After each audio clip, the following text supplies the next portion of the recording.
कन्नड शहरात सोमवारी मध्यरात्री कायदा सुव्यवस्थेला आव्हान देणारी एक अत्यंत भीषण आणि खळबळजनक घटना घडली आहे। दोन सख्या भावांमधील वाद सोडवण्यासाठी मध्यस्थी करायला गेलेल्या 25 वर्षीय तरुणाचा धारदार चाकूने गळा चिरून निर्घृण खून करण्यात आल्याची घटना उघडकीस आली आहे।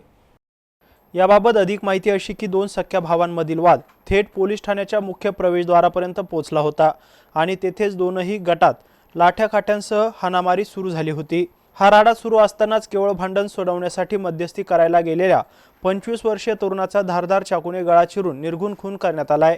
पोलीस ठाण्याच्या हक्कीच्या अंतरावर हा प्रकार घडल्याने तालुक्यात खळबळ उडाली आहे। नवीद शेख अक्रम असं खून झालेल्या तरुणाचं नाव आहे, तर मॅक्स उर्फ नाजिम सत्तार, बाबा मलिक निहाल शेख, आमिर लाला निहाल शेख, अन्ना उर्फ शाबीर शेख निहाल शेख, मतीन शेख युनुस, मोबिन युनुस शेख, जफर शेख अम्मू अशी आरोपींची नावे आहेत। तर फरार झालेल्या सर्व आरोपींच्या मुसक्या आवळण्यासाठी पोलिसांनी 3 विशेष पथके रवाना केली आहेत।